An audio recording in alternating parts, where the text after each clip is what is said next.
Okay. ప్రభువైన యేసుక్రీస్తు నామములో ఈ రాత్రి సమయంలో బైబిల్ తరగతికి వచ్చినటువంటి ప్రతి సహోదరికి హృదయపూర్వకమైన వందనాలు తెలియజేస్తున్నాను. ఆన్లైన్లో దైవిక వాక్యాన్ని వీక్షిస్తున్నటువంటి ప్రతి సహోదరికి చింతపడిలో ఉన్నటువంటి క్రీస్తు సంఘం తరపుగా వందనాలు తెలియజేస్తున్నాను. స్టేటస్లో చూడటం మాత్రమే కాదు, యూట్యూబ్లో కూడా, ఫేస్బుక్లో కూడా ఇది చూడండి. మరి వ్యూవర్స్ ఎక్కువగా ఉంటే ఇంకా వాళ్ళు ఇతరులకు అందించేటువంటి అవకాశం ఉంటుంది. తద్వారా మన దేవుని సువార్త అందించే వారిలో మీరు కూడా పరిగణింపబడతారు. చేత మీరు వినటం మాత్రమే కాదు, ఇతరులు కూడా ఫార్వర్డ్ చేయడానికి మీ మనసులో దేవుడు సిద్ధపరచాలని నేను కోరుకుంటున్నాను. ప్రార్థన చేసుకుందాం. సకల ఆశీర్వాదాలకు కారణభూతులకు మా ప్రభువా, మీ పరిశుద్ధమైన, ఘనమైన, ఉన్నతమైన, శ్రేష్టమైన నామానికి స్తుతులు స్తోత్రాలు సమర్పణ చేస్తూ ఉంటున్నాం. గతించిన శుక్రవారం నుంచి ఇంత పర్యంతము మీ మహాదయచేత, కృపచేత నన్ను మమ్మల్ని సజీవ లెక్కలు ఉంచారు, సురక్షితంగా కాచి కాపాడారు. మీకు స్తోత్రాలు చెల్లిస్తున్నాను. ఇంతవరకు కీర్తన ద్వారా మిమ్మల్ని స్తుతించడానికి మా స్వరాలు ఉంటారు. కూడి వచ్చిన ప్రతి బిడ్డను దీవించండి. ఆన్లైన్లో వీక్షిస్తున్న ప్రతి బిడ్డపై మీ యొక్క ఆశీర్వాదాలు మెండుగా కృపణింప చేయమని విజ్ఞాపన చేస్తున్నాను. నానే సమయంలో మీ వాక్యం ద్వారా మాతో మాట్లాడతారని ప్రార్థన చేస్తున్నాను. గతించిన వారమంతా కూడా మీరు కాచి కాపాడినందుకు మరొకసారి కృతజ్ఞతాస్తులు సమర్పణ చేస్తున్నాను. నానా, ఈ వారంలో మీరు మాకు చేసిన ప్రజల మేలు బట్టి కృతజ్ఞతలు మరొకసారి చెల్లిస్తాం. ప్రియమైన బిడ్డలకు పరిశుద్ధుడిని లేఖనాలు అందించేటువంటి ఒక పనిముట్టుగా నన్ను వాడుకొని మీ నామకి మహిమ తెచ్చుకుంటారని ప్రార్థన చేస్తున్నాం. అలాగే బిడ్డలు మీ యొక్క వాక్యం వింటుండగా వీరి జీవులు గ్రహించి ఆత్మలో పడే బుద్ధి ప్రసాదించాలి. వాక్యం ద్వారా మీరు మాతో మాట్లాడుతుండగా రోగగ్రస్తుల వారిని పుట్టి స్వస్థపరచండి, బలహీనులైన వారిని బలపరచండి. ఆయా సమస్యలతో సతమతమవుతూ శాంతి కోరి మీ సరళలో ప్రార్థిస్తున్న ప్రతి బిడ్డకు విజ్ఞాపన మీరు ఆలోచించండి. మరీ ప్రాముఖ్యంగా మీ కుమారుడు క్రీస్తు రాకడ బహు సమీపంగా ఉన్నదన్న విషయాన్ని ప్రతి ఒక్కరు గుర్తించి వారి జీవితాలను మార్చుకుని నాయన మీ కొరకు జీవిస్తూ మీరు ఇచ్చేటువంటి నిత్యజీవం ఉండటానికి కావలసిన అర్హత, యోగ్యత బిడ్డలు సంపాదించడానికి మీరు కృప చూపుతారని ప్రార్థన చేస్తున్నాను. అనేకులు ఈ సత్యాన్ని విడిచిపెట్టి లోకస్తులుగా ఉండి, ద్విమనస్సులుగా ఉండి నా ప్రభావ నిత్యనాశనానికి వెళ్ళిపోతుంటున్నారు. అటువంటి వారందరి కొరకు ప్రార్థన చేస్తున్నాను. ఇకనైనా మారుమనసు పొందటానికి మీ వాక్యం అంటే ఆసక్తి కలిగి మీరు ఇచ్చేటువంటి నిత్యజీవం పొందేటువంటి యోగ్యత కలిగి ఉంటారని ఆశ ఆ బిడ్డల్లో పుట్టింపు చేయమని ప్రార్థన చేస్తున్నాను. కొద్ది సమయము మీ లేఖనాల ద్వారా మీరే మాతో మాట్లాడి మీ నామనికే మహిమ, ఘనత, ప్రపాదిస్తుంటారని ఈ ప్రార్థన మా రక్షకుడు మీ ప్రియకుమారుడైన యేసుక్రీస్తు నామములో వేడుకుంటున్నాం పరలోకపు తండ్రి. ఆమేన్, ఆమేన్. మరి ఒకసారి అందరికీ వందనాలండి.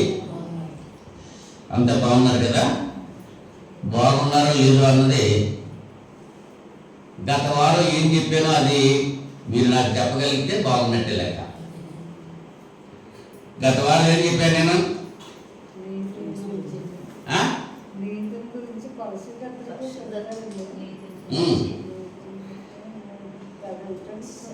కొలసి పత్రిక గుర్తుంది, చాలా సంతోషం. అంటే క్రైస్తవులు ఏ విషయాల్లో ప్రయాసపడాలి. మనం ఆహారం కొరకు ప్రయాసపడుతున్నాం, వస్త్రాల కొరకు ప్రయాసపడుతున్నాం, స్థలాల కొరకు ప్రయాసపడుతున్నాం, పరీక్షల్లో పాస్ అవ్వాలని ప్రయాసపడుతున్నాం, డ్యూటీ బాగా చేయాలని ప్రయాసపడుతున్నాం, మన ఆరోగ్యం కొరకు ప్రయాసపడుతున్నాం, లోకస్తులంతా అన్నింటి కొరకు ప్రయాసపడుతున్నాం. క్రైస్తవులు దేని కొరకు ప్రయాసపడాలి అనేటువంటి విషయాలు 6 విషయాలు మీకు తెలియజేశారు. ఒక అరడనే చెప్పారు, అరడన అయితే మర్చిపోయాను. నీతి, భక్తి, విశ్వాసము, ప్రేమ, ఓర్పు, సాత్వికము, సహనం. వీటి యందు ప్రయాసపడాలి. దేవుని మందిరం కొరకు ప్రయాసపడాలి. అవునా? మీరు పడతలేదు కాబట్టి మరి తెలియట్లేదు. దేవుని మందిరం కొరకు ప్రయాసపడాలి. మన గత నెలలో మరి బంగారి దాసు కూడా చాలా ప్రయాసపడ్డారు. పేడ కూడా పట్టుకొచ్చి కళ్ళ వేసేసి చాలా నీట్గా చేశారు. మరి ఈ వారంలో ఈ నెలలో ఉషారాజుని ఇందాక ఎవరు వచ్చారు? లక్కీ ఇద్దరు వచ్చారు. వాళ్ళు కూడా బాగానే చేస్తారు. ప్రయాసపడాలి. మరి దేవుని పని విషయంలో, దేవుని మందిర విషయంలో సంఘము ప్రయాసపడాలి. ఎవరో వేసేస్తున్నారే మనం వెళ్ళేటప్పుడు కుర్చీలు కూర్చున్నాం అనేటువంటి ఆలోచన ఉండకూడదు. మనమే వెళ్ళి కుర్చీలు వేయాలి, మనమే వెళ్ళి తొడవాలి. ముందు వెళ్ళి మనం ఆ పని చేయాలి, ముందు ప్రార్థన చేయాలి. రానటువంటి వాళ్ళు అందరూ కొరకు ప్రార్థన చేయాలి. వాళ్ళు కనపడ్డప్పుడు లేకపోతే వాళ్ళు ఇంటికి వెళ్ళి మీరు ఎందుకు రాలేదు అని చెప్పి వాళ్ళని అడగాలి. ఆ బాధ్యత సంఘ బిడ్డలు కలిగి ఉండాలి. ప్రయాసపడాలి. దాని కొరకు మన మట్టుకు మనమే కాదు, మనం కొంతమందిని ప్రభు సన్నిధికి నడిపించడానికి ప్రయాసపడాలి. వాక్యం ప్రకటించడం కొరకు కూడా ప్రయాసపడాలి. ప్రకటించడం అంటే ఎక్కడ ప్రకటిస్తా వెళ్ళి ప్రకటించే వారికి సహకరించాలి. నీ ప్రార్థన చేయటం రాదా? ఇంకా ప్రార్థన చేయాలి. అవసరంలో ఉన్నవాళ్ళు ఉన్నారు, సంఘంలో బిడ్డలు ఉండాలి. కొంతమందికి కొన్ని అవసరాలు ఉంటాయి. నువ్వు అక్కడికి వెళ్ళి ప్రార్థన చేయి. సేవకుడే వెళ్ళి ప్రార్థన చేయాలనే సిస్టమ్ లేదు అక్కడ. సంఘంలో ఎవరైనా ప్రార్థన చేయొచ్చు వాళ్ళ అవసరాలను బట్టి. అవసరమైనప్పుడు సేవకుడు పిలిస్తే సేవకుడు వచ్చి ప్రార్థన చేస్తాడు. ఒకరి గురించి ఒకరు ప్రార్థన చేసుకోవాలి. ఒకరి గురించి ఒకరు హెచ్చరిక చేసుకోవాలి. పడిపోయిన వాటిని తిరిగి కట్టడానికి ప్రయత్నం చేయాలి, ప్రయాసపడాలి. కొంతమంది పడిపోతూ ఉంటారు, జారిపోతూ ఉంటారు. కాలు జారి పడిపోవటం కాదు, మనసు జారి పడిపోతూ ఉంటారు, షాలులో చిక్కుకుపోతూ ఉంటారు. అటువంటి వారికి హెచ్చరిక చేయాలి. సహోదరుడా, నువ్వు బాప్తిజం పొందావు, నువ్వు మందు తాకూడదు. నువ్వు బాప్తిజం పొందావు, నువ్వు ఈ చెడ్డ పని చేయకూడదు అని హెచ్చరించాలి. ఒక్కొక్కరు నేను ఎప్పుడు చెప్పగలను అతడికి? నేనే మందు తాగేస్తానండి, ఇంకొకరు మందు తాగుతుంటే ఎలా ఉంటుంది అని చెప్పే సంఘటనలంతా కూడా పరిశుద్ధంగా ఉండాలి. ఇతరులు పరిశుద్ధంగా ఉండేటట్లుగా చూడాలి. సువార్త పనిలో సహకరించడానికి ప్రయాసపడాలి. ఇంచేత సువార్త పని ఎవరిది? ఈ పని ఎవరిది? దేవుడిది. దేవుడి పని ఎవరు చేయాలి? సంఘం చేయాలి. సేవకుడే చేసుకుంటే మాకెందుకులే అనేటువంటి తలంపులు ఉండకూడదు. సంఘము మౌనంగా ఉండకూడదు. సంఘము దేవుని పని చేస్తూ ఉండాలి. అప్పుడు దేవుడు సహకరిస్తూ ఉంటాడు. నిన్ను నీ కుటుంబాన్ని దీవిస్తాడు. దేవుని కొరకు మనం పనిచేస్తే మన కుటుంబాన్ని దేవుడు దీవించే ప్రేమ కలిగి ఉండాలి. ప్రయాసపడాలి. ప్రేమ 2 అక్షరాల మాట. చాలా చూపడం కష్టం అనుకుంటా ఉంటాం. అందరూ నన్నే ప్రేమించాలి అనుకుంటాం, కానీ మనం ఎవరిని ప్రేమించాం. అందరూ నన్ను ప్రేమించాలి, అందరూ నాకు మేలు చేసేయాలి. మరి నేను ఎవరికైనా చేస్తున్నానా? నేను ఎవరినైనా ప్రేమిస్తున్నానా అని ఎవరి మట్టి వాళ్ళు ఆలోచించాలి ఉండాలి. ప్రేమ ఈ 6 విషయాలు చెప్పాను, మళ్ళొకసారి మీకు చెప్పాను. ఇప్పుడైనా గుర్తుంచుకుంటారని చెప్పి ప్రయాసపడటానికి ప్రయత్నం చేస్తారని ప్రేమతో తెలియజేస్తూ ఉంటున్నా. అయితే ఈనాటి సమయంలో యోహాను మొదటి పత్రిక, యోహాను మొదటి పత్రిక 4వ అధ్యాయం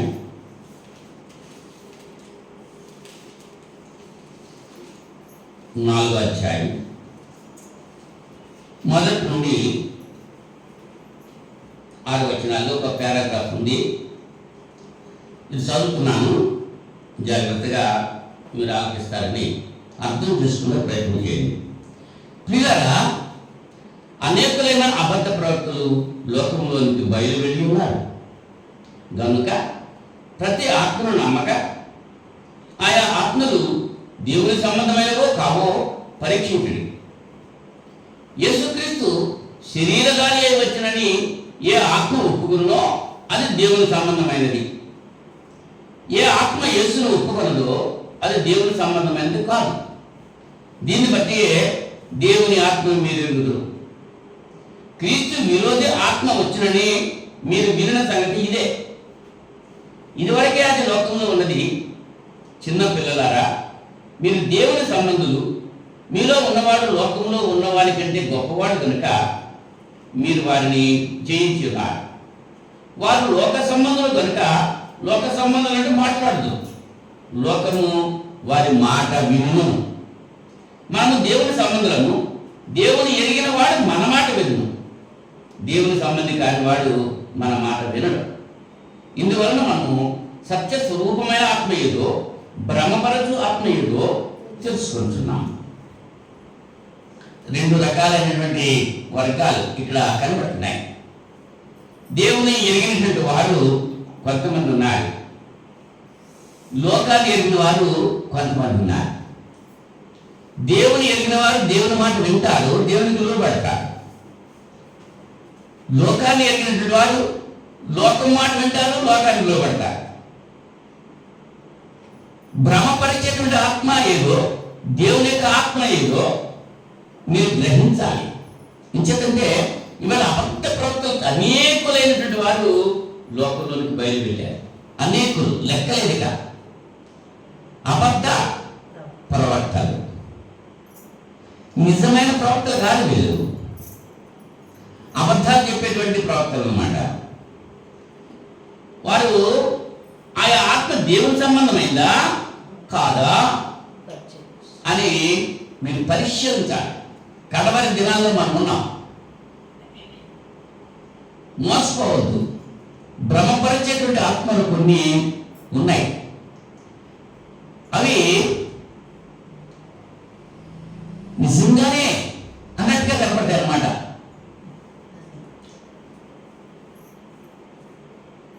మెరిసేదంతా బంగారం కాదు. All that glitters is not gold అన్నాడు. మెరిసేదంతా కూడా బంగారం కాదు. ఇవాళ మెరుపులు ఎక్కువైపోతున్నాయి. వేషాలు వేసుకుని మోసాలు చేస్తున్నారు. పాస్టర్ గారు అనేటప్పటికీ ఒక లుక్ రావాలి. వాళ్ళు మంగీలు వేసుకోవాలి, స్కార్ఫ్ వేసుకోవాలి, లేక టూపీలు పెట్టుకోవాలి. మనకంటే ఒక ప్రత్యేకంగా వాళ్ళు ఉండాలి అని విశ్వాసులు అనుకుంటున్నారు. బోధకులు కూడా అలా ఉంటేనే కానీ నేను బోధకుని కాదు అని చెప్పి అలాగా వేషాలు వేస్తున్నారు. భ్రమపరిచేటువంటి ఆత్మ దేవుని యొక్క ఆత్మ. పేతురు గారు ఏమంటున్నారు? పేతురు గారు తన పత్రికలో, రెండో పత్రిక అనుకుంటా చెప్తున్నాను, స్త్రీల గురించి అక్కడ మాట్లాడుతూ 3వ అధ్యాయంలో, మొదటి పత్రిక 3వ అధ్యాయం, స్త్రీలరా మీరు మీ స్వపురుషులకు లోబడి ఉండి, అందువల్ల వాళ్ళు ఎవరైనా వాక్యములకు అవిధేయులైతే వారు భయంతో కూడిన మీ పవిత్ర ప్రవర్తన చూసి వాక్యం లేకుండానే తమ భార్యల నడవడి వల్ల రాబట్టవచ్చును. జడలు అల్లుకుంటాయో, బంగారు నగలు పెట్టుకుంటాయో, వస్త్రములు ధరించుకుంటాయో, అను వెలపటి అలంకారం మీకు అలంకారముగా ఉండక. 3 విషయాలు చెప్పాడు ఇక్కడ. ఏంటయ్యి? జడలు అల్లుకుంటాం, బంగారు నగలు పెట్టుకుంటాం, వస్త్రాలు ధరించుకుంటాం. అంటే వస్త్రాలు ధరించుద్దనా? వస్త్రాలు జడలు అల్లుకోవద్దనా? బంగారు నగలు పెట్టుకోవద్దనా? తగు మాత్రము ఉండాలి. 7 వారాలు నగలు వేసుకున్నాను చెప్పండి సార్.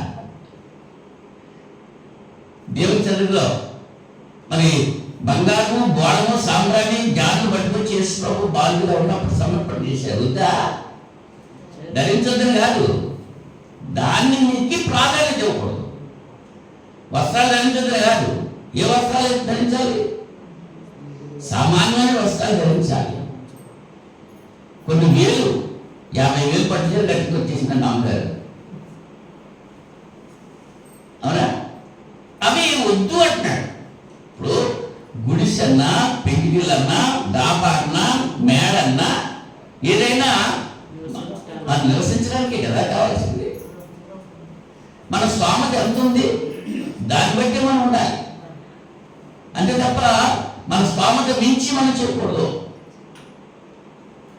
తగుమాత్రపు వస్త్రాలంటాడు మరొక తిమ్మతి పత్రికలో చెప్తాడు. కానీ వస్త్రాల గురించి, నగల ఆలంకరణ గురించి, ప్రవర్తన గురించి తెలియజేస్తున్నాడు. ఆయన పవిత్ర ప్రవర్తన వీటి గురించి జాగ్రత్తగా ఉండాలి. ఇవాళ అనేకమైనటువంటి అబద్ధ ప్రవక్తలు లోకంలో బయటే ఉన్నారు. ప్రతి ఆత్మను నమ్మొద్దు. ఇప్పుడు 2 రకాలైనటువంటి ఆత్మలు ఉన్నాయి. భ్రమపరచు ఆత్మలు ఉన్నాయి. దాన్ని చూడటంతో నిజమే, ఇదే కాస్ట్లీ, ఇదే మంచిది అని అనిపించేటువంటి రీతిగా. అసలు కంటే నకిలీ ఏం చేస్తుంది? ధర తక్కువ బంగారానికి నిలిపెక్కువాడ. కానీ కంచు మోగినట్లు కనకమ్మ పోతుందా? కంచు వేరు, కనకం వేరు, బంగారం వేరు.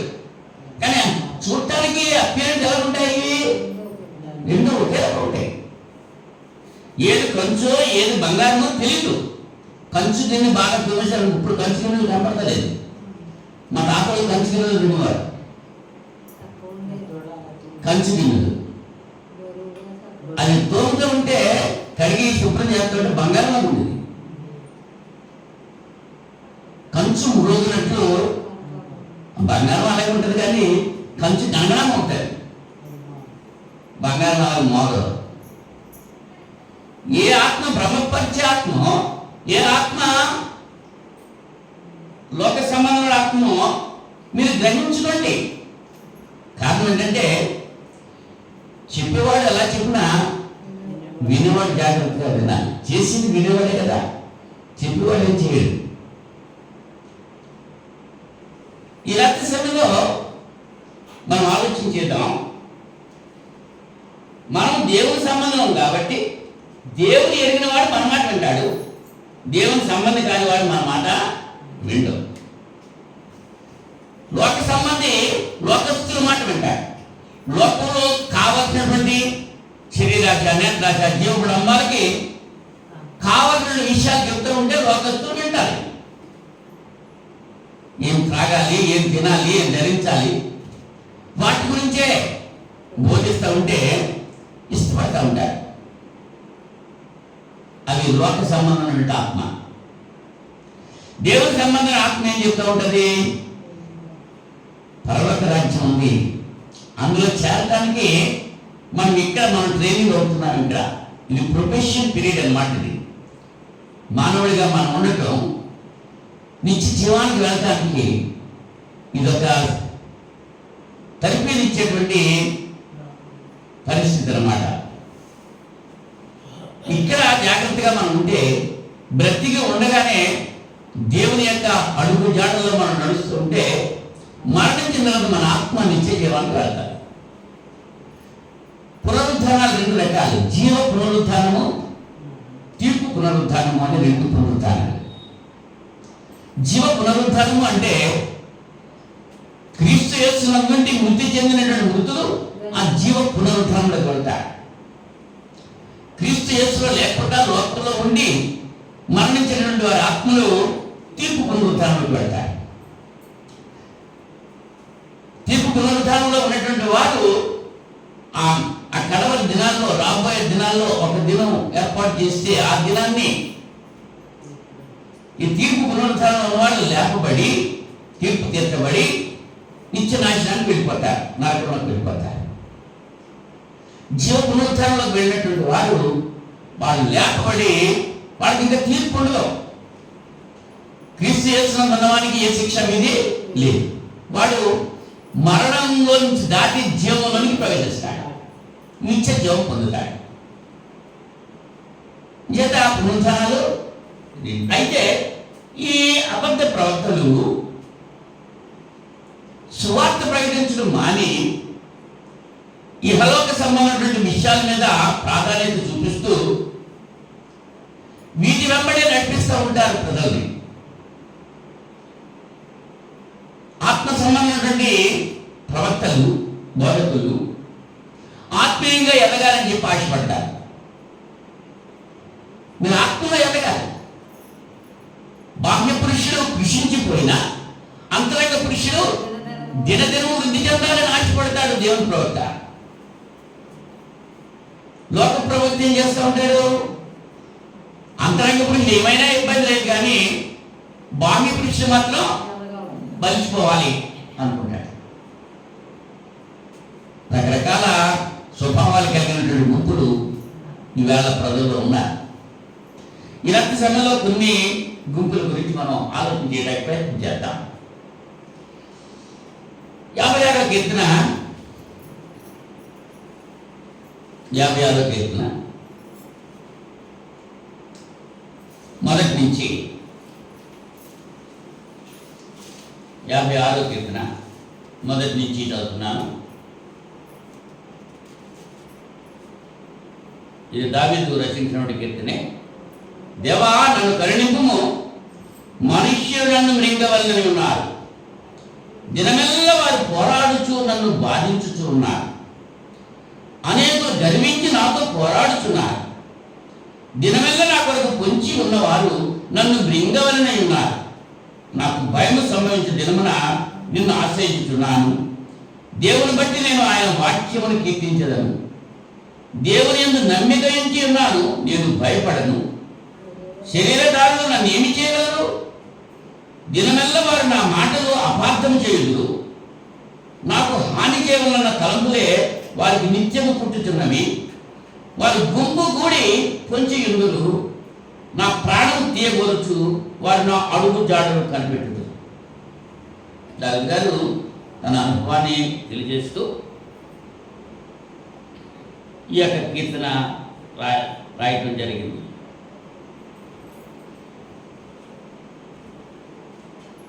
దావీదు గారు స్థానంలో మనం ఉండి ఈ కీర్తన చదువుకుంటే,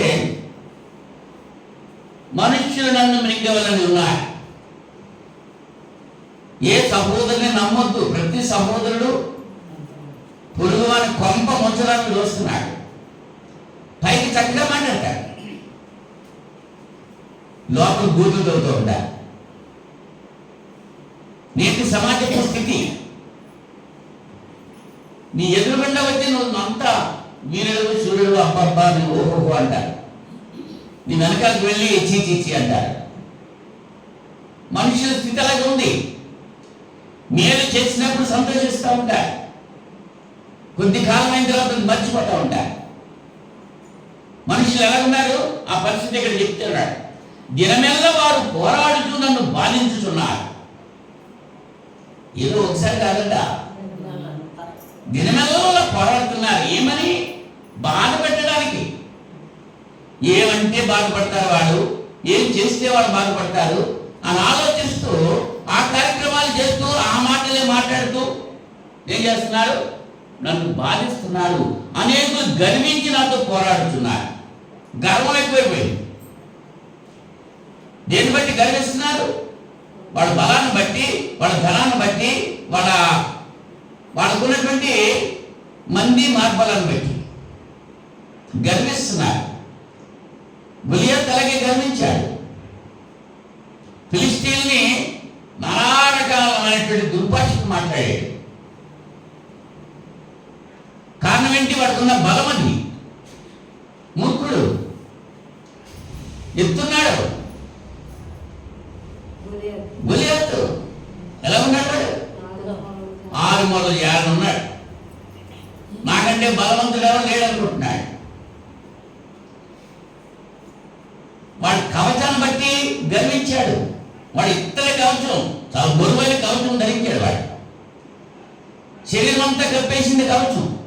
ఎక్కడ కళ్ళు కూడా ఈ నొసల దగ్గర కొంచెం ఖాళీ ఉందంటే మిగిలినన్నీ కూడా కవచం, అన్నింటికి కవచం.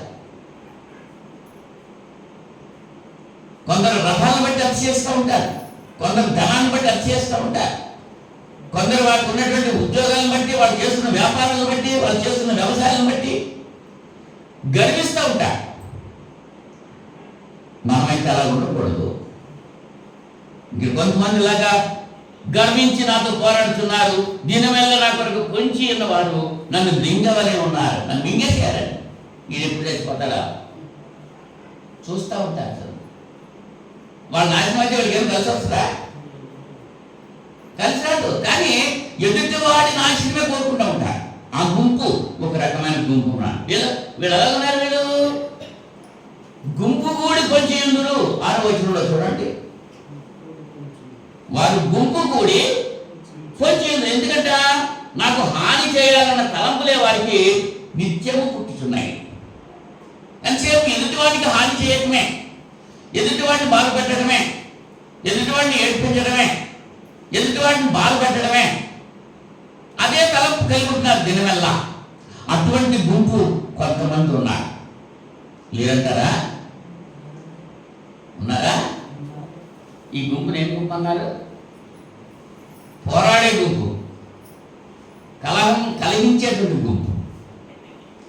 మాట్లాడితే ఇది వాళ్ళు ఏమంటున్నారంటే,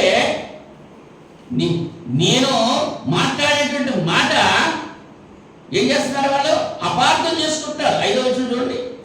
దినమెల్లా వారు నా మాటకు అపార్థము చేయుదురు. మంచిగా మాట్లాడుతున్నాం, కానీ వాళ్ళ ఆలోచనలు వాళ్ళు అలాగే అర్థం చేసుకుంటున్నారు. దినవల్ల అపార్థం చేసుకుంటారు. అంతే. మంచి చేయి, మంచిగా జీవించరా బాబు అంటే కుదరదు. అటువంటి గుంపు కొంతమంది ఉన్నారు. యోహాను సువార్త 5వ అధ్యాయము 4వ వచనంలో, యోహాను సువార్త 5వ అధ్యాయం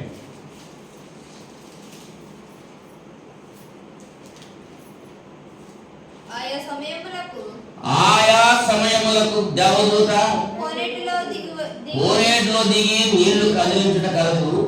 నీరు కదిలింపబడిన పిమ్మట మొదట ఎవడు దిగునో వాడు ఎత్తి వ్యాధి గలవాడైన బాగుపడను కనుక ఆ మంటపములలో రోగులు, గుడ్డివారు, ఊట కాలు చేతులు గలవాడు గుంపులుగా పడి ఉంది. అబ్బా, ఇదో గుంపు. ఏ గుంపమ్మా?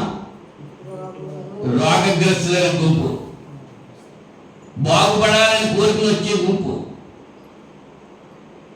దేవదూత ప్రతిరోజు కూడా ఉదయం అక్కడికి వచ్చి ఆ కోనేటిలో నీళ్లు కదిలిస్తూ ఉండేదట. ఆ దేవదూత వచ్చి కోనేటిలో నీళ్లు కదిలించిన తర్వాత ఎవరైతే మొట్టమొదటిగా ఆ కోనేటిలో దిగుతారో అదేమా వాడు ఎటువంటి రోగం ఉన్నా సరే వాడు బాగుపడిపోతున్నాడు. అందుకోసం వీళ్ళంతా గుంపుకు వచ్చేసారు. ఇలా కూడా అన్ని గుంపులు వచ్చేసినా బాగుపడేది ఎవరు? రోజుకి ఒకరే. చింతలు ఎంతమంది బాగుపడుతున్నారు? ఒక్కడే, రోజుకి ఒకడే. సంవత్సరానికి ఎంతమంది? ఒకటి ఇక్కడ ఉన్నాడంట, 38 సంవత్సరాల నుంచి ఉన్నాడంట. ఒకడు మీరు మాత్రం బాగుపడ్డా. ఎన్ని సంవత్సరాలు బాగుపడలేదు. యశ్వరుడు వచ్చాడు, నువ్వు బాగుపడాలని కోరుకుంటున్నావా అని అడిగాడు. బాగుపడతాను, నన్ను ఎవడు కొన్నిట్లో దింపేవాడు ఎవరు లేడు, దేవదూత కలిగినప్పుడు అన్నాడు. అయితే నువ్వు లేచి నీ పరిపెత్తి నిలిపన్నాడు. యశ్వరుడు ఒక మాట చెప్పాడు. అంతే. అది తప్పితే పరిపెత్తిని పనికి నిలిపాడు. ఆ గుంపులు, ఆ కోనేటి దగ్గర ఉన్నటువంటి గుంపులు ఇవాళ గోళ్ళంతమంది గుంపులు. స్వస్థతల కొరకే. నాకు కడుపు వస్తా భయపడి వచ్చింది.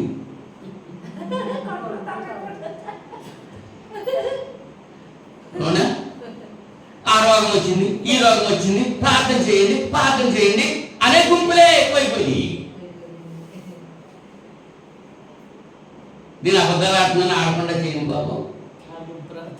నేను దొంగతనాలు చేస్తున్నాను, చేయకుండా మంచి మనసు నాకు ఇవ్వాలి. నేను వ్యభిచారం చేస్తున్నాను, అది చేయకుండా నన్ను కాపాడండి. నేను మోసం చేస్తున్నాను, నన్ను కాపాడండి అని అడిగే గుంపులు ఏమైనా ఉన్నాయా? ఎంతో మంది వచ్చేస్తున్నారు. దేనికోసమంట? అవి ఎవరు వచ్చేసేటి వాళ్ళని బట్టి కూడా ఈ మీటింగ్లో స్వస్థత మహాసభలను పెట్టేస్తున్నారు.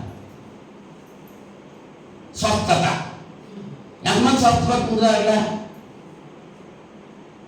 మన ఊళ్ళో గుంటోడు అనుకున్నాడు, ఒక గుంటోడు బాగు చేయవాడు, ఈ స్వస్థత ప్రాంతాలు పెట్టేవాడు. మన యేసు మాట ఇచ్చేటప్పటికి, అపొస్తలులు మాట చెప్పేటప్పటికి, అపొస్తలులు నీడ వాళ్ళ మీద పడేటప్పటికి, అపొస్తలుల వస్త్రాలను ముట్టుకునేటప్పటికి స్వస్థత పొందారట. పేతురు నడిచి వెళ్తుంటే పేతురు వస్త్రాలు పట్టుకున్న వాడు బాగుపడిపోయాడు. వీధుల్లో పడేసేవారంటే రోగుల్ని. ఆ పేతురు నీడ వాళ్ళ మీద పడేటప్పటికి బాగుపడిపోయారు. మరి వేరేంటి స్వస్థత అంటున్నారు? అనేకులైన అబద్ధ ప్రవక్తలు బయలుదేరారు. జాగ్రత్త.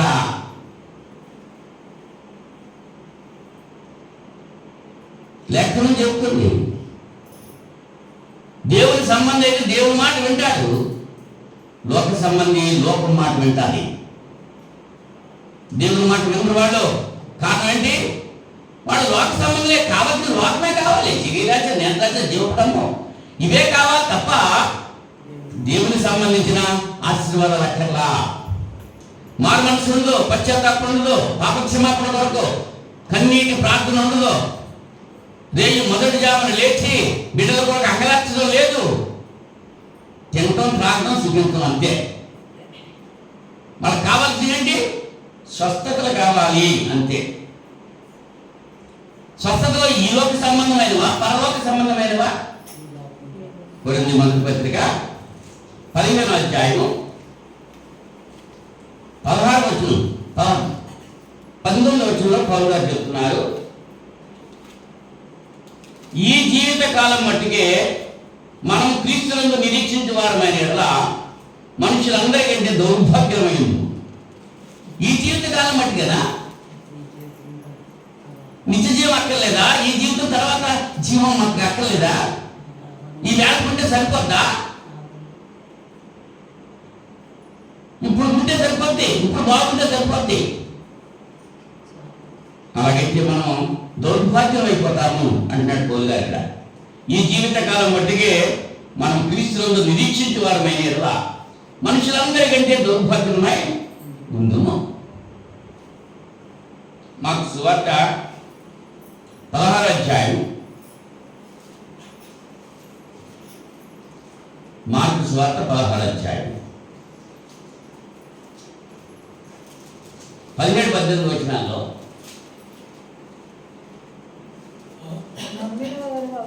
నమ్మిన వారి వలన ఈ సూచక క్రియలు కనబడును. ఏమనగా నా నామమున దెయ్యములు వెళ్ళగొట్టుదురు ఒకటి, క్రొత్త భాషలు మాట్లాడుదురు రెండు, పాములను ఎత్తుపట్టుకుందురు మూడు, మరణకరమైన ఏదైనా త్రాగిన అది వారికి హాని చేయదు నాలుగు, రోగుల మీద చేతులు ఉంచినప్పుడు వారు స్వస్థత పొందుదురు ఐదు. ఈ 5 కార్యక్రమాలు జరగాలి కదా, 5 వరుసగా ఉన్నాయి కదా. ఎవరు చెప్తున్నారు ఈ మాట? 14 వచ్చింది చూడండి. పిమ్మట 11 మంది శిష్యులు భోజనాలకు కూర్చున్నప్పుడు ఆయన వారికి ప్రత్యక్షమై తాను లేచిన తర్వాత తను చూచిన వారి మాట నమ్మనందున వారి అపనమ్మిక నిమిత్తము హృదయకాఠిన్య నిమిత్తము వారిని గద్దించారు. మరియు మీరు సర్వలోకమునకు వెళ్ళి సర్వసృష్టికి సువార్తను ప్రకటించండి. నమ్మి బాప్తిజం పొందిన వాడు రక్షింపబడును, నమ్మని వారికి శిక్ష విధింపబడును. నమ్మిన వారి వల్ల ఈ సూచక క్రియలు కనబడును. ఆ 11 మందితో చెప్పారు, మీరు నమ్మండి. ఆ నమ్మిన వారు ఈ కార్యాలు చేస్తారు. ఎన్ని కార్యాలు అయ్యి? 5 కార్యాలు చేస్తా. ఏంటయ్యి? ఏంటమ్మా? దయ్యాల్ని వెలగొట్టా, కొత్త భాషలు మాట్లాడతా, పాములు ఎత్తి పట్టుకుంటా, మరణకరమైన ఏది తాగినా చనిపోవాలి, రోగుల మీద చేతులు ఉంచినప్పుడు 5 కార్యక్రమంలో ఈవేళ ఈ అబద్ధ బోధకులు ఈ రోజు మీద చేతుల నుంచి ప్రార్థన చేస్తున్నారండి. ఓ పాముని పట్టుకుని దాని చేతితో పట్టుకోమనండి, కొంచెం విషం ఇచ్చి ఒక గ్లాసులో 2 కప్పులు విషం తాగమనండి. ఇవన్నీ జరగాలి కదా యుద్ధం. ఒక ఆయన ఇలాగే తాగాడంట, నేను విషయం తాగుతున్నాను చూడండి అని తాగాడంట. హాస్పిటల్లో అడ్మిట్ అయితే చచ్చిపోయాడు, బ్రతకడం లేదు. మరి చేతుల నుంచి ప్రార్థన చేయటువంటి ఎవరికి చెప్పాడు ఇది?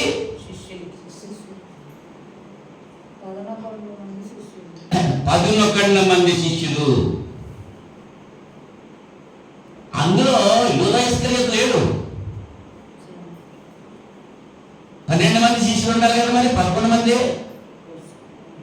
యూదా ఇస్కరియోతు లేడు, అక్కడ చనిపోయాడు, ఊరేసుకుని చనిపోయాడు, తల క్రిందులు కాబట్టి పేగులు బద్దలై చచ్చిపోయాడు. అంతే, ధనాపేక్ష ఆశించాడు కాబట్టి యేసుప్రభు ముద్దు పెట్టి నమ్మేశాడు 30 వెండి నాణ్యాలకి. ఏం చేసుకున్నాడు? ఆ వెండి, ఆ డబ్బు ఏం చేసుకున్నాడు? దేవాలయంలో పడేస్తే ఆ డబ్బుతో కుమ్మరి వారి పొలం కొన్నారు, మనుషులు కప్పెడతాకి పొలం కొన్నారు. ఇవాళ డబ్బు కోసం తాపత్రయపడుతున్నావు, కష్టపడుతున్నావు, రాత్రనగా పగలనగా రెస్ట్లెస్గా పనిచేస్తున్నావు, వ్యాపారం చేస్తున్నావు, ఉద్యోగం చేస్తున్నావు, వ్యవసాయం చేస్తున్నావు. ఇవన్నీ దేనికోసం చేస్తున్నావు? డబ్బు కోసమేనా? మరి దేవుడి మాట 6 దినాలు పని చేయి, 7వ దినాలు విశ్రమించండి వింటున్నారా? ఆ 6వ దినాలు కూడా, ఆ 7వ దినాలు కూడా నువ్వు నిలబడుతున్నావు కదా. ఏమవుతుంది? ఆ గుంపు అన్నమాట. వీళ్ళకి ఎంతసేపు డబ్బే కావాలి, డబ్బే ప్రధానం. వాడి దగ్గర డబ్బు శక్తి ఉందంట, ఆ వచ్చిన డబ్బులన్నీ అందులో వేసుకుని అంటాడు. ఏమైపోయాడు? యూదా ఇస్కరియోతు నాణ్యమను నాశించాడు. వాడు ప్రవక్తలైన కూడా ఉన్నాడు, గేహాజీ అనేవాడు కూడా ఉన్నాడు. డబ్బులు ఆశించాడు, బట్టలు ఆశించాడు. పుష్పగడ నయమాన్ దగ్గర నుంచి ఆ వంశానికి తప్పించుకున్నాడు. దాన్ని ధనాపేక్ష సమస్త కీడులకు మూలము ఈ గుంపు. కొంతమంది ఉంటారండి, దేవుడి దగ్గరికి వచ్చి స్వస్థత పొందాలి, ఈ లోకంలోకి వెళ్ళిపోయి డబ్బులు సంపాదించాలి. ఇదొక రకమైన గుంపు. ఎన్నో గుంపు చెప్పాను? మొదటి గుంపు ఎటువంటి? కజ్జలపూర గుంపు, దెబ్బలాడే గుంపు, ఇతరులకు హాని చేసేటువంటి గుంపు, మాట్లాడితే బూతే, మామూలు మాటలు రావు. అలాంటి గుంపులు కొన్ని ఉన్నాయి. దినమేళ నేను మాట్లాడిన మాటకి అపార్థం చేసుకునే గుంపు అంటున్నాడు. దావిది గారు చెప్పేటువంటి మాట, నా మాటలు అపార్థం చేసుకుంటారు, మంచి చెప్తుంటే వినరు.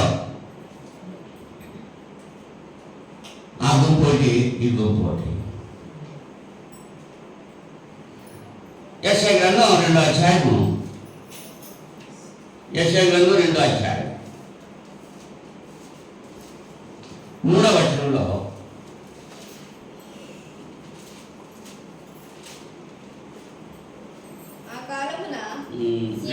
రెండో వచనం చూద్దాం. అంత్య దినములలో పర్వతములపైన యెహోవా మందిర పర్వతము పర్వత శిఖరమున స్థిరపరచబడి కొండల కంటే ఎత్తుగా ఎత్తబడును. ప్రవాహం వచ్చినట్టు సమస్త అన్యజనులు దానిలోనికి వచ్చేదారు. ఆ కాలంలో సియోనులో నుండి ధర్మశాస్త్రము, యెరూషలేములో నుండి యెహోవా వాక్కు బయలువెడును. జనములు గుంపులు గుంపులుగా వచ్చి యాకోబు దేవుని మందిరమునకు, యెహోవా పర్వతమునకు మనం వెళ్ళుదము రండి, ఆయన తన మార్గం విషయమై మనకు బోధించును, మనం ఆయన త్రోవలో నడుతాము అని చెప్పుకోదు. అంత్య దినాల్లో యెషయా గారు ఇక్కడ 700 సంవత్సరాల క్రితం క్రీస్తు పుట్టక ముందు ప్రవచించినటువంటి ప్రవచనం ఇది. మంచి దినాల్లో పర్వతముల పైన యెహోవా మందిర పర్వతం అంటాడు. ఇప్పుడు అన్ని పర్వతాలు కంటే ఎక్కడ మందిరానికి వచ్చేస్తారు, ప్రవాహం వచ్చినట్టు సమస్త అన్ని జనులు దానిలోకి వచ్చేదారు. ఇవాళ దేవుని నమ్ముకున్నారమ్మా, అన్ని జనులు వస్తున్నారా? ఎంతమంది ఎలా వస్తున్నారు? గుంపులు గుంపులుగా వచ్చేస్తున్నారు. ఎందుకు వస్తున్నారంటే ఏమ్మా ఎందుకు వస్తున్నారు? పిల్లలు పుడతారే వద్దా అని జొప్పండి తింటే పిల్లలు పుట్టేస్తారంట. పండు తింటే పిల్లలు పుట్టేస్తారా? దాసు పుట్టేస్తారా? అచ్చుపండు తింటే పిల్లలు పుట్టేస్తారంట.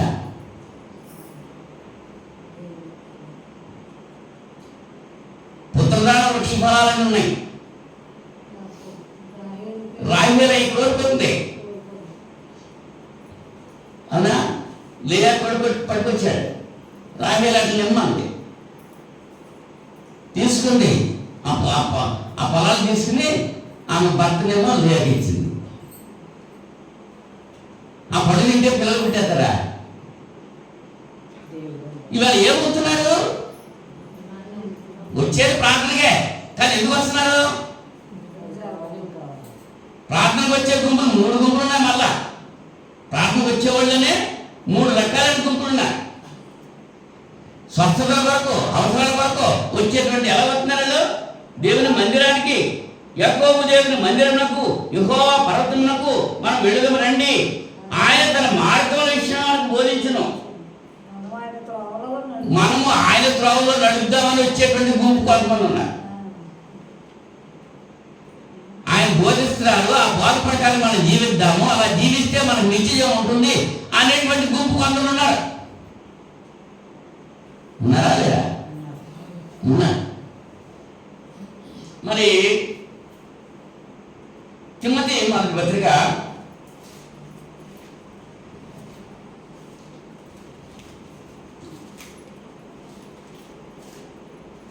కీర్తనలు 15వ కీర్తన మొదటి 5 వచనాలు చదువు ఒకసారి. 15వ కీర్తన. యెహోవా నీ గుడారంలో అతిథిగా ఉండదగిన వాడెవడు? నీ పరిశుద్ధ పర్వతం మీద నివసింపదగిన వాడెవడు? యథార్థమైన ప్రవర్తన కలిగి నీతిని అనుసరించు హృదయపూర్వకంగా నిజం పలుకువాడే. అటువాడు నాలుగుతో కొన్నెమలాడు, తన చిలికానికి గీడు చేయడు, తన పొరుగు వారి మీద నింద మోపడు, అతని దృష్టికి నీచుడు అసహ్యుడు, అతను యెహోవాను భయభక్తులుగా వారిని సన్మానించును, అతను ప్రమాణం చేయగా నష్టం కలిగిన మాట తప్పడు, తన ద్రవ్యమును వడ్డీకి ఇయ్యడు, నిరపరాధులు చంపుటకై లంచం పుచ్చుకోడు, ఈ ప్రకారం ఇచ్చేవాడు ఎన్నడూ కదల్చవాడు. 10 లక్షణాలు అక్కడ ఉన్నాయి. నీ గుడారంలో అతిథిగా ఉండదగిన వాడు ఎవడని అడుగుతున్నాడు. దావీదు గారు చెప్తున్నాడు, దేవుని మందిరంలో అతిథిగా ఉండాలి అంటే ఈ 10 లక్షణాలు కలిగి ఉండాలి. యథార్థమైన ప్రవర్తన కలిగి ఉండాలి. పైన ఒక మాట, లోపల ఒక మాట. అబ్బాయి ఇదే ఎక్కడో వెళ్ళిపోతారు, అది చేసామంటారు, ఇది చేసామంటారు. యథార్థత ఉందా? లేదు. నీతిని అనుసరిస్తున్నారా? హృదయపూర్వకంగా నిజం పలుకుతున్నారా? ఉదయం లేచి లగాయితూ సాయంకాలం నిద్రించే వరకు ఎన్ని అబద్ధాలు చెప్తున్నావు? నిజం చెప్తున్నారా? ఆలోచించండి ఒకసారి. అంటే వాడు నాలుగుతో కొన్నెమలాడు, వాళ్ళ గురించి వీళ్ళ దగ్గర, వీళ్ళ గురించి వాళ్ళ దగ్గర. దేవుని సన్నిధికి వచ్చేటువంటి వారు ఈ లక్షణాలు కలిగి ఉంటే దేవుడు అంగీకరిస్తాడు. ఇటువంటి గుంపులు ఉన్నాయా లేవా? అబద్ధ మాటలు.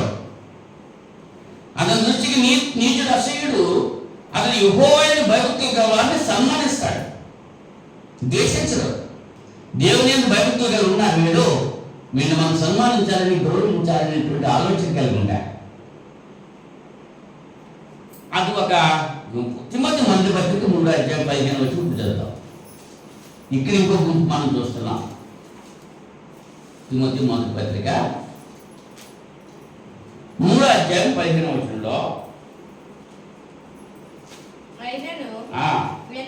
నేను ఆలస్యం చేసిన ఎడలా దేవుని మందిరంలో అనగా జీవము గల దేవుని సంఘములో జనులు ఎలాగ ప్రవర్తింపరునో అది నీకు తెలియవల్లని ఈ సంగతులు నీకు రాయిస్తున్నాను. ఆ సంఘము సత్యములకు స్తంభము ఆధారమైనది. జీవము గల దేవుని సంఘము సత్యమునకు స్తంభము ఆధారంగా ఉండాలి. అంటే ఎలా ఉంటుంది సంఘం? అంటే ఎక్కడుంది సంఘము? దేవునికి సత్యానికి స్తంభంగా ఉండాలంటే సంఘం ఏది?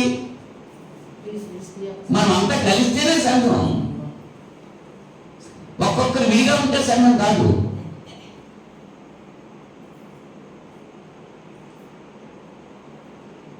కట్టెలన్నీ మోపు కట్టేస్తే విరగొట్టగలమా? ఒక్కొక్క కట్టె అయితే విరగొట్టేస్తాం. ఐక్యత ఉండాలి సంఘంలో. ఆ సంఘము సత్యమును స్తంభంగాను ఆధారంగాను ఉండాలి. జీవము గల దేవుని సంఘములో జనులు ఎలా ప్రవర్తించాలో, భర్త ఎలా ఉండాలి, భార్య ఎలా ఉండాలి, బిడ్డలు ఎలా ఉండాలి, సహోదరులు ఎలా ఉండాలి, ఎవరెవరు యజమానులు ఎలా ఉండాలి, పనివారు ఎలా ఉండాలి. రేపటి నుంచి రంజాన్ పండుగ ప్రారంభం అంట. ఇతర దేశాల్లో ఉన్నటువంటి వారు కొంతమంది నాకు మెసేజ్లు పెట్టారు, అయ్యా మా గురించి ప్రార్థన చేయండి, పని ఒత్తిడి ఎక్కువగా ఉంటుంది, మా గురించి ప్రార్థన చేయండి అని కొంతమంది పెట్టారు. వాళ్ళ గురించి ప్రార్థన చేస్తున్నాం. అక్కడికి వెళ్ళింది ఎందుకు? వాళ్ళు పని చేయడానికే రెస్ట్ తీసుకుంటారా? యజమానులు వాళ్ళు పిలుచుకోవడం ఎందుకు?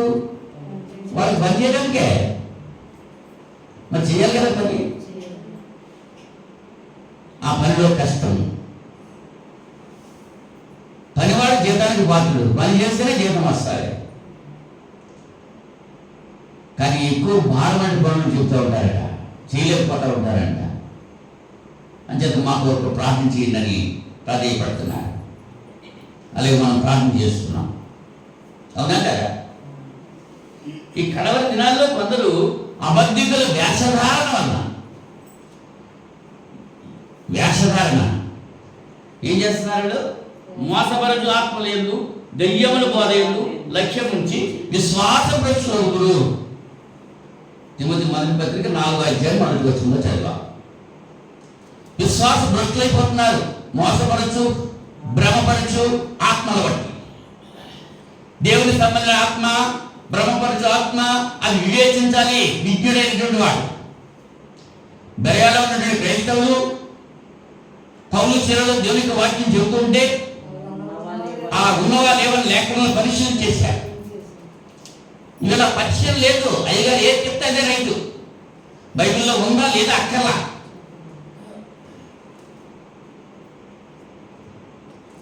ఒక సహోదరుని ఆయన అన్యుడు, దేవుడు నమ్ముకున్నాడు, ఆరాధన వెళ్తున్నాడు.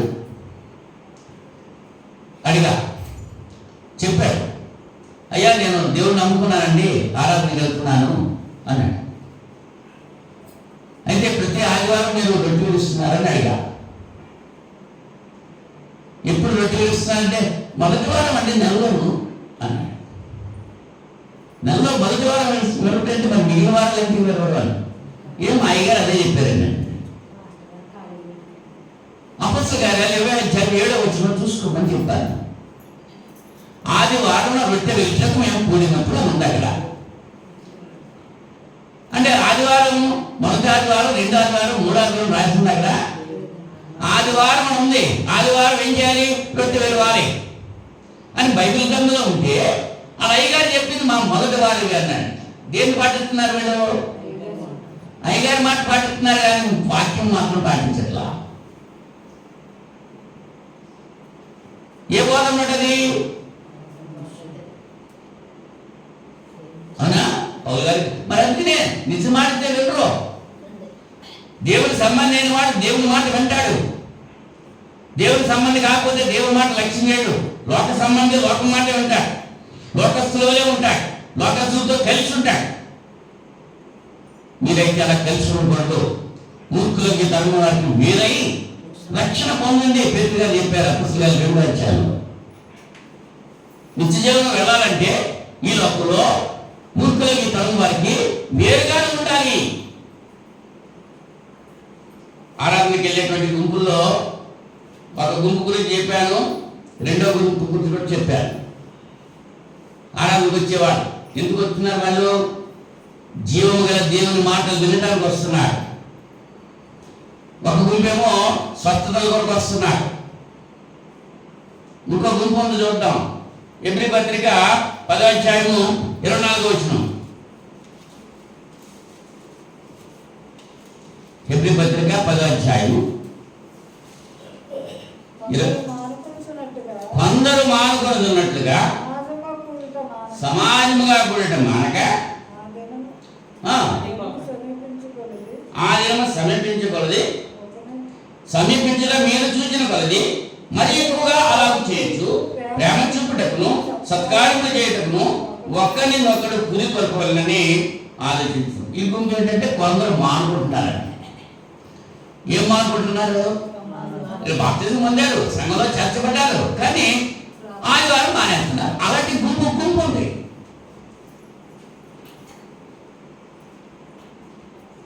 ఆ గుంపులో మీరు ఉండద్దు. కొందరు మానేస్తున్నారు, వాళ్ళు మానేస్తే వాళ్ళే నష్టపోతారు. ఆదివారం మానేస్తే ఏం జరుగుతుందో తెలుసా? క్రీస్తు రక్తాన్ని కాలుతో దొరికినట్టు. ప్రతి ఆదివారం రొట్టె వెరగకపోతే క్రీస్తు యొక్క రక్తాన్ని మనం కాలుతో దొరికినట్టు. ఆదివారం ఆయన శరీరం తిని ఆయన రక్తం తాగితే ఆయన మనసు కలిగి మనం జీవిస్తూ ఉండడానికి అవకాశం ఉంటుంది. పాపం లేనివాడు ఎవరు లేడు. పాపం క్షమించమని దేవుని సన్నిధిలో విజ్ఞాపన చేసి యోగ్యమైన రీతిలో ఆ ప్రభు వారిలో పొందాలి. నాకు యోగ్యత లేదని రావడం మానేయకూడదు. నాకు యోగ్యత లేదు కదా అని ప్రతి ఆదివారం తీసుకుంటాం మానకూడదు. ఆదివారం ఇవ్వాలని లెక్క ఉంది. ఆదివారం ఆయన జ్ఞాపం చేసుకోవాలి. ఈ గుంపు గుంపు అనమాట ఆదివారం ఆరాధన మానేసే గుంపు. వీళ్ళు ఎటువంటి వాళ్ళు? 2 తలంపుల మధ్య ఉంటున్నారు. ఇటు దేవుడు కావాలి, ఇటు లోకము కావాలి. దేవుడు సంబంధం అయితే దేవుడు మాట వింటాడు, లోకం సంబంధం అయితే లోకం మాట వింటాడు. మీరు ఎటువంటి వాడు అనమాట? 2 రకాలు. ఇటు దేవుడు కావాలి, ఇటు లోకము కావాలి. అమ్మ కావాలి, బువ్వ కావాలని ఎలా కూరుంది? కుండలో అన్నం కుండలో ఉండాలి, మా అబ్బాయి గుడ్డెల్లో ఉండాలన్నారంట. కుండలో అన్నం అబ్బాయి తింటే వాడు గుడ్డిగా ఉంటాడు. అన్నం అవ్వకూడదు, కుర్రాడు మాత్రం గుడ్డిగా ఉండాలి. ఎలా కుదురుతుంది? ఉంటే దేవుల్లో ఉండు, లేదా లోకంలో ఉండు. ఇది కాసేపు దేవుల్లోను, కాసేపు లోకంలోను. ఇది కావాలి, అది కావాలంటే అదే 20వ అధ్యాయంలోనే ఐతుకు అనేటువంటి వాడు ఒకడు ఉన్నాడు. కిటికీలో కూర్చున్నాడు. పౌలు గారు వాక్యం చెబుతుంటే కుంబట్లు పడ్డాడు. కిటికీలో కింద అంటాడు, 3 అంతస్తులు కింద అంటాడు, తెచ్చాడంటే పౌలు మళ్ళీ కిందకి దిగెళ్ళి అది బతికించి మళ్ళీ తీసుకొచ్చాడు. దేవుడు మన ఆటంకమైంది ఎవరి కోసం? ఆ నిద్రపోతుడు కోసం, ఆ కుంబట్లు ఆడేవాడు కోసం. ఇవాళ సంఘంలో కూడా అలాంటి వాడు ఉన్నారు. 2 మనసులు కలిగి ఇటు లోకము కావాలి, ఇటు దేవుడు కావాలి అనేటువంటి వాడు. అది కుదరదు, దేవునికి ఇష్టం కాదు. అదొక గుంపు. దేవునికి సంబంధమైన వాడు దేవుని మాట మాత్రమే వింటాడు. యెషయా గ్రంథం 43వ అధ్యాయము. యెషయా గ్రంథం 43వ అధ్యాయం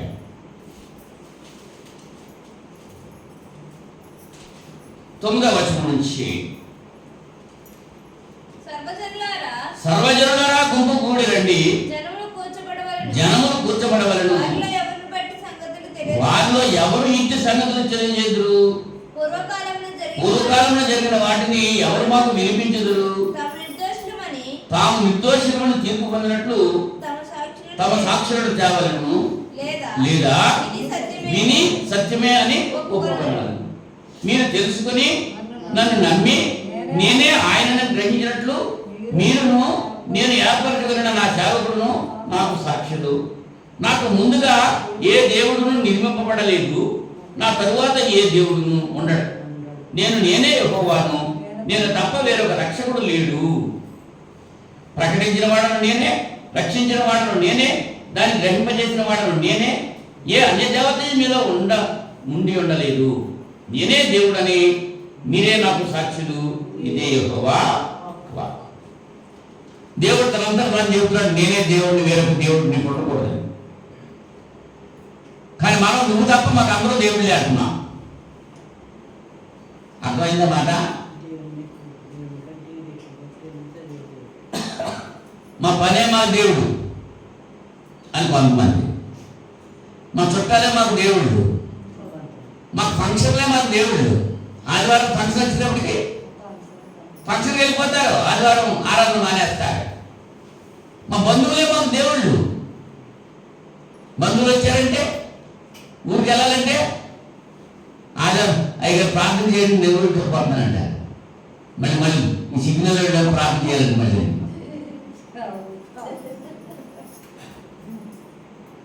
నువ్వు ఆరాధన ఉండమ్మా అని చెప్తే బాగుంటుందా? అదే ఆ గుంపు నీకు ఎన్ని పనులున్నా నువ్వు ఆరాధన మానకూడదు అని చెప్తా ఉంటే ఆ మాట వింటారా? అయ్యో ఈ సంఘం ఉంటుంది నాకు, ఈ పాస్టర్ వద్దు, ఈ సంఘం వద్దు.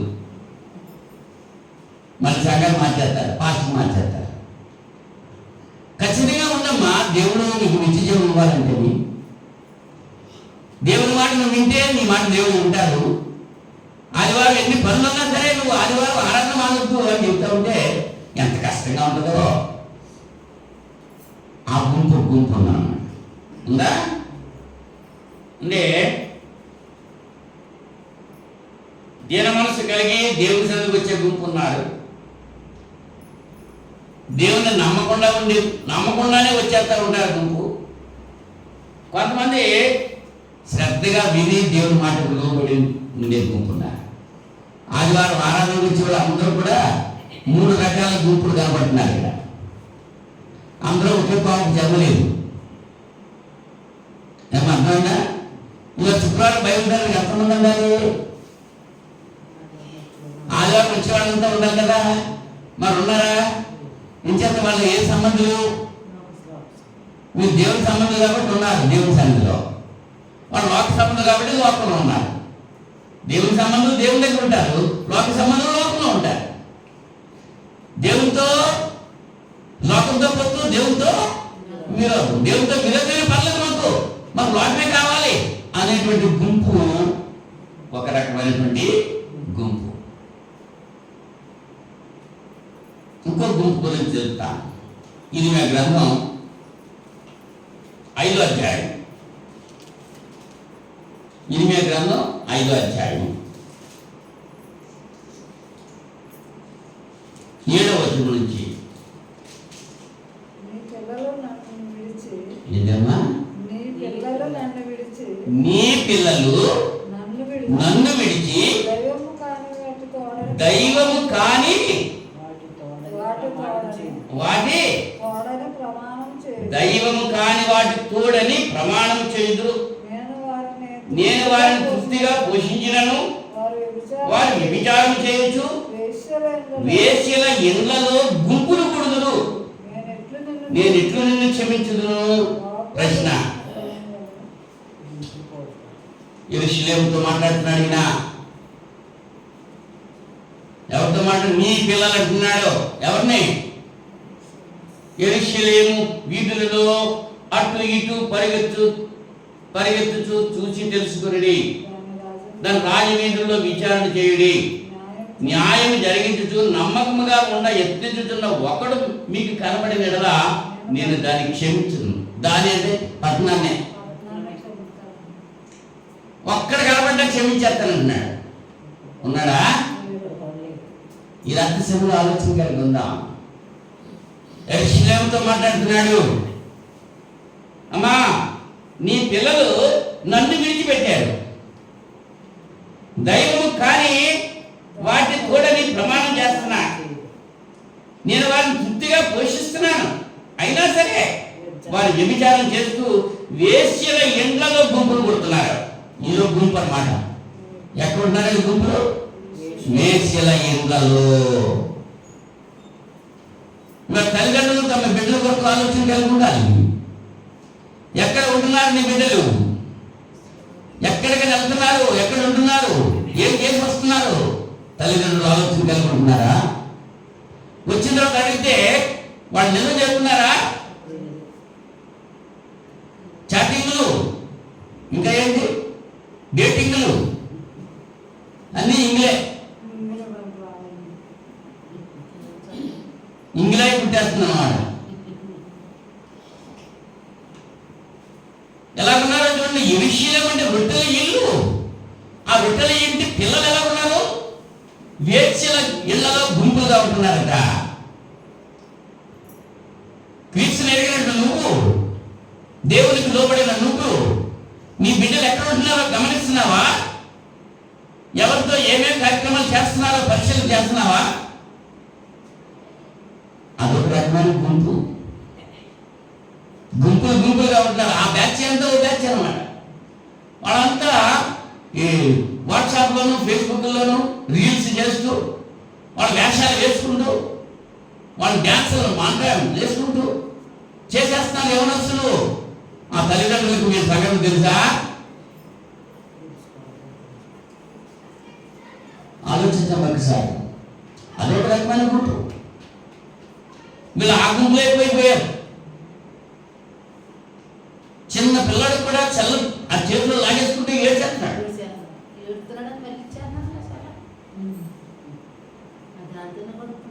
ఆ గుంపు అవునా? ఎటువంటి గుంపు? యెరూషలేముతో చెప్తున్నాడు. ఏ గుంపు అమ్మాడు? వ్యభిచారణ గుంపులు. కొరింథీ మొదటి పత్రిక 6వ అధ్యాయము 15-16 వచనాల్లో నీ దేహం ఎందుకు ఇచ్చాడో దేవుడు తెలియజేస్తున్నాడు కదా. కొరింథీ మొదటి పత్రిక 6వ అధ్యాయం 15-16 వచనాల్లో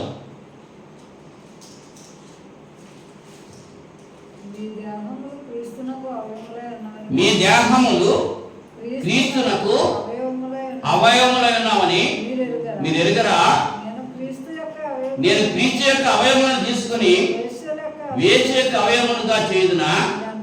అది ఎంత మాత్రమో తగదు.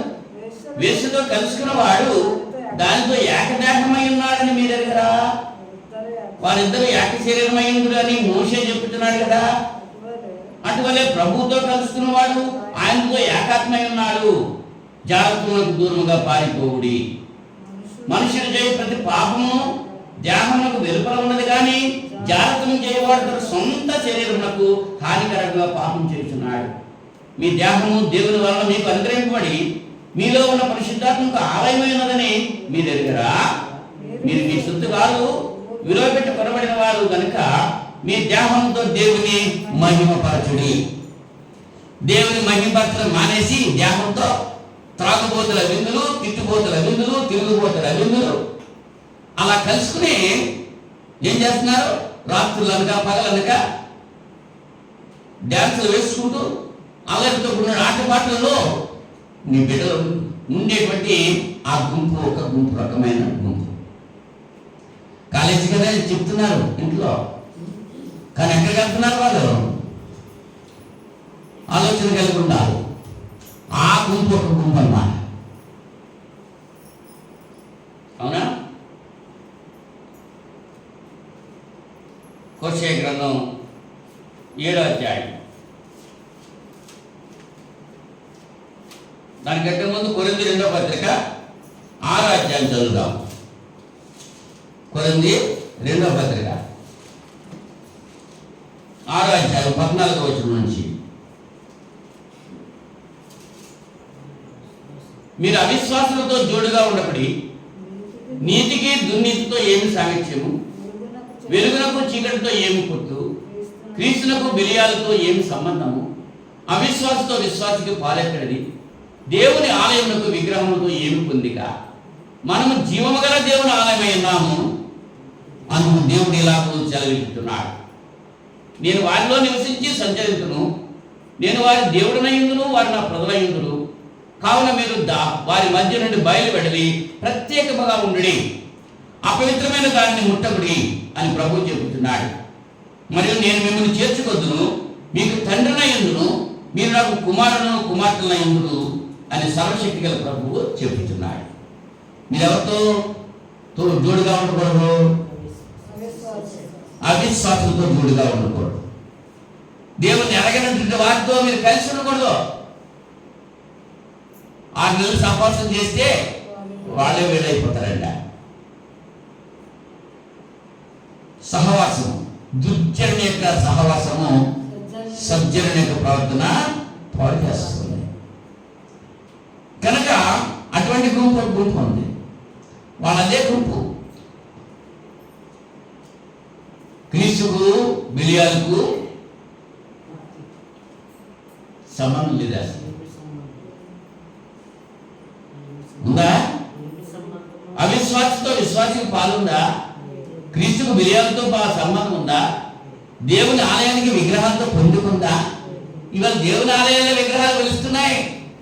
పెద్ద బొమ్మ పెట్టేసేవాడు మేమని చెప్పాడు ఒక ఆయన వచ్చినారు. పెద్ద బొమ్మ పైనట్టేవండి, చిన్న బొమ్మ కిందట్టేవండి, మా గుడి దగ్గర పెట్టేవండి బొమ్మలని చెప్తున్నాడు. దేవుని ఆలయానికి విగ్రహాలతో ఏం పొందుగా? విగ్రహారాధన చేయాలా? మొట్టమొదటి చదువుకున్నదా నేనే దేవుణ్ణి, నేను తప్ప వేరొక దేవుణ్ణి ఉండకూడదని లేఖనం చెప్తుంటే బొమ్మలెట్టుని పూజ చేసే వాళ్ళు ఎవరు?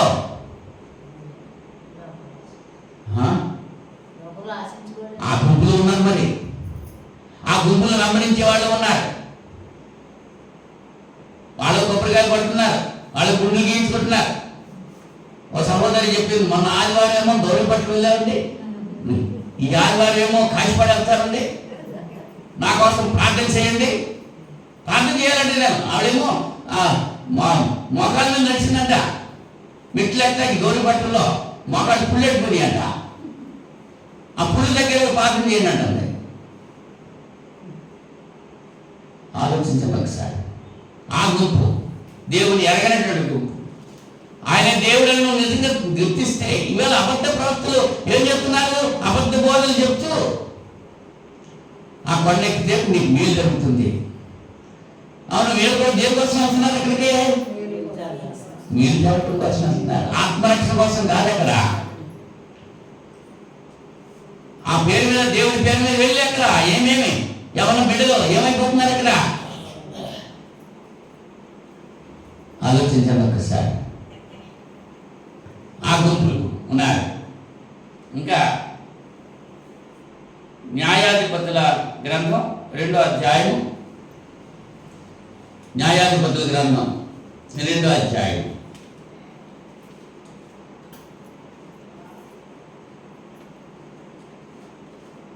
2వ అధ్యాయం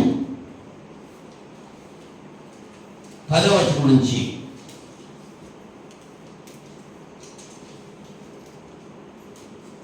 10వ వచనం నుంచి 15వ వచనం వరకు చూద్దాం. ఆ తరము వారందరూ తమ పితరుల యొద్దకు చేర్చబడి, వారి తరువాత యెహోవానైనను ఆయన ఇశ్రాయేలీయుల కొరకు చేసిన కార్యములైనను ఎరుగని తరం ఒకటి పుట్టగా, ఇశ్రాయేలీయులు యెహోవా కన్నుల ఎదుట కీడు చేసి ఐగుప్తు దేశం నుండి వారిని రప్పించిన తమ పితరుల దేవుడైన యెహోవాను విసర్జించి బయలు దేవతలను పూజించిరి. తమ చుట్టూ ఉండే జనుల దేవతలలో ఇతర దేవతలను అనుసరించి వాటికి నమస్కరించి యెహోవాకు కోపం పుట్టించిరి. వారు యెహోవాను విసర్జించి బయలును అష్టారోతును పూజించిరి. కాబట్టి యెహోవా కోపాగ్ని ఇశ్రాయేలుల మీద మండెను. ఆయన దోచుకుని వారి చేతికి వారిని అప్పగించెను. వారి ఇశ్రాయేలులను దోచుకుంది. ఆయన వారి చుట్టూ ఉన్న వారి శత్రువుల చేతికి వారిని అప్పగించారు కనుక వారు తమ శత్రువుల ఎదుట నీళ్లు లేకపోయింది. యెహోవా వారితో చెప్పినట్లు, యెహోవా వారితో ప్రమాణం చేసినట్లు వారు పోయిన ప్రతి స్థలమున వారికి బాధ కలుగు చేయటకు యెహోవా వారికి శత్రువాయులు కనుక వారికి మిక్కుల ఇబ్బంది కలిగింది. యెహోవాయే వారికి శత్రువు అయిపోయాడంట. ఆ తరం వారు పితరుల దగ్గర చేర్చబడ్డారు, అయిపోయారు. అక్కడ దేవుణ్ణి ఎరగనట్టు తనం బయలుదేరింది. అంచేత వాళ్ళు దేవుని ఎదుట పాపం చేస్తున్నారు. వాళ్ళు ఐగుప్తీయులను అనుసరించినటువంటి ఆ విగ్రహారాధన, వాడు అనుసరించినటువంటి ఆ క్రియలు చేస్తూ ఏం చేస్తున్నారు? దేవునికి కోపం పుట్టించారు. మరి మన సంకల్పం ఉంది, మనల్ని రక్షించిన దేవుడిని విడిచిపెట్టేసి మనం ఎక్కడికి వెళ్తున్నాం? ఆయన మాట వినకుండా, ఆయనకు లోపడకుండా, ఆయన సన్నిధికి రాకుండా మన ఇష్టానుసారంగా మనం ఉంటే మన పని ఎలా ఉంటుంది? ఇటువంటి గుంపు ఉందన్నమాట. వాళ్ళ బ్యాచ్ ఎవరు ఉంటుంది, ఎవరి బ్యాచ్ వాళ్ళకి ఉంటుంది. ఎన్ని గుంపులు చెప్పానమ్మా? 4 గుంపులు చెప్పారు, సరిపెట్టేస్తారు. ఇంకా ఉన్నారు గుంపులు, కానీ రాత్రి సభలో 4 గుంపులతో సరిపెట్టేశారు. ఏ గుంపులు అవి? ఒకటి దెబ్బలాడే గుంపు, మనం అన్న మాటలను అపార్థం చేసుకునే గుంపు అన్నమాట. వాళ్ళు దినవల్ల పోరాడుతూ ఉంటారు, మనకి కీడు చేస్తూ ఉంటారు. అవునా? కీడు చేయటమే వాళ్ళ పని. మనం ఎలా బాధపడతామో, మనం ఎలా ఇబ్బంది పెట్టాలో అదే చూసుకుంటూ ఉంటారు. అలాగా మనం అనేటువంటి మాటలు అపార్థం చేసుకుంటూ ఉంటారు, మనం దుర్భాషలు మాట్లాడుతూ ఉంటారు. అలాంటి గుంపు. రెండోది స్వస్థతల కోసం పరిగెట్టే గుంపు. స్వస్థతల కోసం. దేనికోసం? ఈ గుంపులుగా ఆ కోనేటి దగ్గర ఏం చేశారు? గుంపులు వచ్చి పడ్డారంట. అందులో ఒక గుంపు ఒక్కడే స్వస్థత పొందారు. స్వస్థతల కోసం వెళ్ళే గుంపు, దెబ్బలాడేటువంటి గుంపు. అవునా? దేవుని మందిరానికి వెళ్ళేటువంటి గుంపు. దేవుని మందిరానికి వెళ్ళే వాళ్ళలో కూడా ఎన్ని రకాలు ఉన్నారు? 3 రకాలు ఉన్నారు. దేవుని మాటలే వినాలి, దేవుని మాటలో నడవాలి అనేటువంటి గుంపు ఒక గుంపు. ఒక వారం వెళ్తే ఒక వారం మానేయచ్చు అనేటువంటి గుంపు, అది రెండో గుంపు. ఉన్నారా? వస్తారు, కూర్చుంటారు, వాకింగ్ చెప్తే వినరు, నిద్రపోతారు. ఆ గుంపు ఉంటుంది. అవునా? అంటే వాళ్ళు పూర్తిగా దేవుల్లో లేరు. ఇటు దేవుడు కావాలి, ఇటు లోకము కావాలి అనేటువంటి గుంపు ఉంటుంది. వినరు, వాక్యం చెప్తే వినరు, గుర్తుంచుకోరు. వస్తారు, దేవుని సన్నిధికి వస్తారు, కానీ మన ఆదివారం ఏం చెప్పానమ్మా అంటే గుర్తుండదు, శుక్రవారం ఏం చెప్పారంటే గుర్తుండదు. మరి ఇంకా వినేం ఇదో రకం గుంపు అన్నమాట. అవునా? తర్వాత ఇంకో గుంపు ఏం చెప్పాను? వ్యభిచారం చేస్తూ వేశ్యల ఇళ్లలో గుంపులుగా ఉండేటువంటి గుంపు. సెల్ ఫోన్లకి ఎడిట్ అయిపోయి, అవునా, ఇంకా ఈ రకరకాలు అన్నమాట సమాజ వ్యతిరేక కార్యక్రమాలు. ఈవేళ చాలా యవనస్తులందరూ పాడైపోవడం గల కారణం అదే, అనారోగ్యాలు రావడం గల కారణం అదే. ఆ గుంపు అన్నమాట. 4 రకాల గుంపులు. ఆ కారణం దేవుని మర్చిపోయి దేవునికి వ్యతిరేకంగా అన్యుల యొక్క దేవతలను పూజ చేస్తూ వాళ్ళ ఆచారాలు ఆచరించేటువంటి ఆ గుంపు. ఈ 4 రకాల గుంపుల గురించి చెప్పాను. ఇంకా గుంపులు ఉన్నాయి చాలా. అయితే మనం ఏ గుంపులో ఉన్నామో ఈ రాత్రి సమయంలో మనం ఆలోచన చేసుకోవాలి. ఏ గుంపులో ఉన్నావో ఏమి తెలుసుకోవాలంటే కీర్తన ఉంది. ఆ గుంపులు, రకరకాల గుంపులు ఉన్నాయి ఈ లోకంలో. మనం ఏ గుంపులో ఉన్నామో మన మట్టుకు మనమే తాను పరీక్షించుకోవాలి. ఎవరి మట్టుకు వాడు పరీక్షించుకోవాలి. నేను ఏ గుంపులో ఉన్నాను? ఇచ్చకమలాడే గుంపులో ఉన్నానా? కజ్జాలాడే గుంపులో ఉన్నానా? వ్యభిచారం చేసే గుంపులో ఉన్నానా? దేవుని వెనక విగ్రహారాధన చేసే వారితో ఉండేటువంటి గుంపులో ఉన్నానా? ఏ గుంపులో ఉన్నావు? ఏ గుంపులో ఉంటే నువ్వు నిత్యజీవం పొందుతావు. ఆ గుంపులో ఉంటే వాళ్ళకి వచ్చేటువంటి నష్టం ఏమిటో అర్థమవుతుంది కదా. ఆ గుంపులో ఉంటే ఇప్పుడైనా నేనే అనుకూలమైన సమయం, నేనే రక్షణ దినం. ఇప్పుడైనా మార్పు చెంది ఆ గుంపులో ఉండకుండా స్వచ్ఛమైనటువంటి దేవుని యొక్క వాక్యము వినేటువంటి గుంపులో విని విడిచిపెట్టగా యేసుప్రభువు చెప్పారు, నా మాటలు విని వాటి చొప్పున చేయ ప్రతివాడు బండ మీద తగిలి కట్టిన బుద్ధిమంతుడు. అటువంటి బుద్ధిమంతులుగా మనమంతా కూడా ఉండాలని ప్రేమతో మీకు తెలియజేస్తూ ముగిస్తున్నా. దేవుడి కొద్ది మాటలు దీవించుగాక ప్రార్థన చేస్తున్నాం. మహోన్నతుడ, పరిశుద్ధుడ, జీవాధిపతి, సృష్టికర్త, మీకు స్తోత్రాలు. ఈ రాత్రి సమయంలో భ్రమపరచు ఆత్మ, నిజమైన ఆత్మ గురించి ఆలోచన చేస్తూ అనేకమైన అబద్ధ ప్రవక్తలు ప్రజల్లో ఉన్నారు. వారు ఏ సంబంధమైన ఆత్మలో పరీక్షలు చేసి విశ్వాసులు వారి దేవుని సంబంధంగా భ్రమపరిచేటువంటి ఆత్మల పరీక్షలు చేయడానికి లోకంలో ఉన్నటువంటి కొన్ని గ్రూపుల గురించి బిడ్డలతో ముచ్చటించడం జరిగింది. ఎంతవరకు బిడ్డలు అవగాహన చేసుకున్నారో, ఏ గుంపులో వాళ్ళు ఉన్నారో, ఎవరి మట్టుకు వాళ్ళు అవగాహన చేసుకుని, నాయనా మీ యొక్క బిడ్డలుగా, మీ యొక్క సంబంధులుగా, మీ మాటకు లోబడి జీవించేవారుగా ఆ గుంపులో మేము ఉండగలిగినట్లుగా మీ కృప చూపుతారని ప్రార్థన చేసుకుంటున్నాం. మితమైన వాక్యం వీళ్ళ హృదయాల్లో భద్రపరచడానికి, 30 60 ఫలించడానికి సహాయం చేయండి నాయనా. గతించిన వారమంతా మీరు మమ్మల్ని సురక్షితంగా కాచి కాపాడారు. దానికంటే అధికంగా మేడలతో ఇంపార్ట్ చేసి రాబోయే వారు కూడా అత్యధికమైన మేడలతో మమ్మల్ని ఇంపార్ట్ చేసి మీ కుమారుని క్రీస్తు రెండో రాకడ కొరకు మమ్మల్ని ఆయత్తపరిచి మీ చిత్తమైతే మన యొక్క శుక్రవారం బైబిల్ తరగతిలో మీరు కలిసి మీ శరీరంలో కీర్తించి మిమ్మల్ని కనపరిచి మీ వాక్యం ధ్యానించడానికి కృప చూపమని యేసుక్రీస్తు వారి అతి పరిశుద్ధ నామములో ఈ ప్రార్థనని వేడుకుంటున్నాను పరలోకపు తండ్రి. ఆమేన్. ఆమేన్. అందరికీ వందనాలు.